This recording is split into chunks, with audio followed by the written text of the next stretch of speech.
Dear viewers, once again how are you. मैं उम्मीद करता हूँ कि आप सारे अच्छे होंगे और ठीक ठाक होंगे। तो डियर स्टूडेंट्स, आज मैंने सोचा कि रिफ्लेक्सिव वर्सेस एम्फेटिक प्रोनाउन के दरमियान जो डिफरेंस है हम आज उसको मालूम करने की कोशिश करते हैं, क्योंकि ज़्यादातर कन्फ्यूजन रहता है, स्टूडेंट नहीं समझ पाते हैं कि एम्फेटिक प्रोनाउन कौन सा है और रिफ्लेक्सिव प्रोनाउन कौन सा है। आया ये रिफ्लेक्सिव प्रोनाउन है या एम्फेटिक प्रोनाउन है। तो मैंने आज सोचा कि बहुत इजी तरीके से डियर स्टूडेंट्स को बताता चलूँ कि रिफ्लेक्सिव प्रोनाउन इसे कहते हैं और एम्फेटिक प्रोनाउन इसे कहते हैं।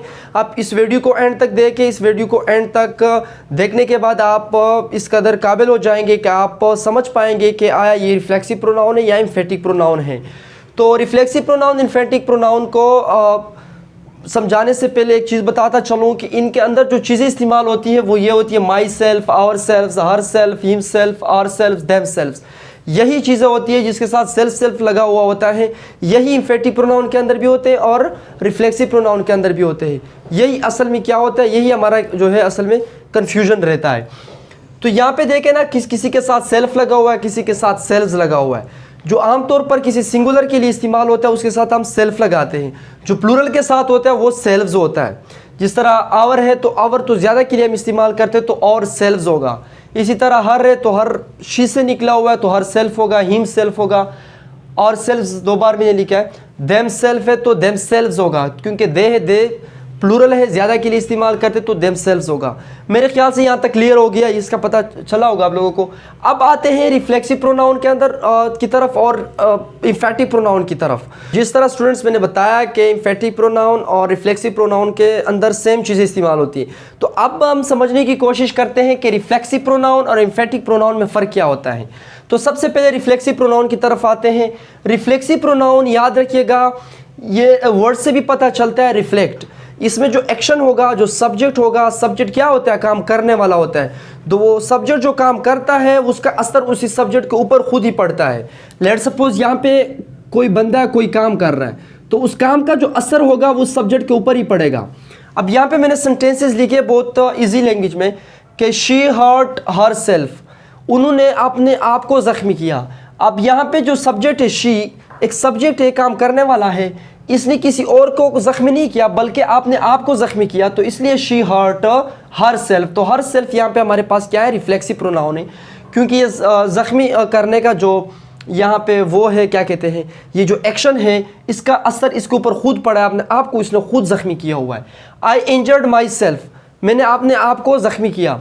आई इंजर्ड माई सेल्फ, तो यहाँ पे जो आई ने किसको इंजर्ड किया, खुद को इंजर्ड किया। ये काम जो हुआ है, एक्शन इंजर्ड होने का, इसने इसको अपने आप को खुद को इंजर्ड किया हुआ है। यहाँ पे देखें, ही स्टैब्ड हिमसेल्फ।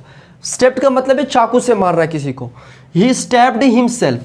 अब इसने किसको मारा, चाकू से खुद को मारा। ये चाकू मारने का जो एक्शन हुआ है, ये काम जो हुआ है, ये अमल जो हुआ है, ये किसी को इसने नहीं मारा बल्कि खुद को मारा है, तो इसलिए हिमसेल्फ रिफ्लेक्सिव प्रोनाउन है। ये एक्शन इसकी तरफ खुद रिफ्लेक्ट हुआ पड़ा है। यहाँ पे देखें एम्फेटिक प्रोनाउन। अब एम्फेटिक प्रोनाउन में क्या होता है, एम्फेटिक प्रोनाउन में कोई भी ऐसी चीज़ नहीं होती कि कोई एक्शन है खुद रिफ्लेक्ट हो रहा है। ये असल में एम्फेटिक एम्फेसिस से निकला हुआ है। एम्फेसिस, एम्फेसिस का मतलब है जोर देना। जब हम जुमले के ऊपर या उसी एक्शन के ऊपर जोर देते हैं, लेट सपोज मैं कहता हूँ कि यार मैंने अपने आंखों से देखा, यार मैंने खुद देखा उनको, तो ये देखने का जो वो है, मैंने खुद को तो नहीं देखा बल्कि मैंने उसको देखा, मैंने खुद उसको देखा। तो यहाँ पे जोर देने के लिए हम इस्तेमाल करते हैं। तो यहाँ पे मैंने बहुत अच्छे एग्जांपल लिखे। आई सा हिम, मैंने उसको देखा। माई सेल्फ, खुद देखा, मैंने उसको खुद देखा। तो यहाँ पे देखना जो है, मैंने खुद को नहीं देखा है, उसको देखा है, लेकिन जोर देने के लिए यहाँ पे मैंने माई सेल्फ इस्तेमाल किया। यहाँ पे देखे, शी डिड इट, उसने ये किया। हर सेल्फ, उसने ये खुद से किया। ये ही लर्नड इंग्लिश हिमसेल्फ, उसने इंग्लिश खुद सीखी। तो इंग्लिश सीखी, खुद सीखी। तो यहाँ पे जोर देने के लिए हम इस्तेमाल करते हैं, कोई ऐसा एक्शन नहीं है कि रिफ्लेक्ट हो रहा है। एक और डिफरेंस बताऊं कि यहाँ पे जो होते हैं my self, her self, emphatic pronoun के अंदर ये सब्जेक्ट के बाद भी हो सकते हैं और एंड में भी इस्तेमाल हो सकते हैं। यहाँ पे ये होता है कि इसको आपने एंड में लिखना होता है, और क्योंकि इसमें सब्जेक्ट ऑब्जेक्ट नहीं होता है। ऑब्जेक्ट क्या होता है, जो किसी चीज़ के ऊपर एक्शन होता है, काम होता है। तो यहाँ पे कोई ऐसी चीज़ नहीं जिसके ऊपर काम हो जाए। ये काम यहाँ पे जो हो रहा है वो खुद सब्जेक्ट के ऊपर ही हो रहा है, तो इसलिए यहाँ पे कोई ऑब्जेक्ट नहीं है। यहाँ पे तो ऑब्जेक्ट होता है इसके अंदर, लेकिन उसको थोड़ा सा जोर देने के लिए जब हम इस्तेमाल करते हैं तो वही वर्ड्स होते हैं। तो मेरे ख्याल से आप लोगों ने सीख लिया होगा एम्फेटिक प्रोनाउन और रिफ्लेक्सिव प्रोनाउन किसके अंदर फ़र्क क्या है। तो बस आज के लिए इतना ही, मिलते हैं अगले लेक्चर में। टिल देन टेक केयर, अल्लाह हाफिज़, थैंक यू सो मच।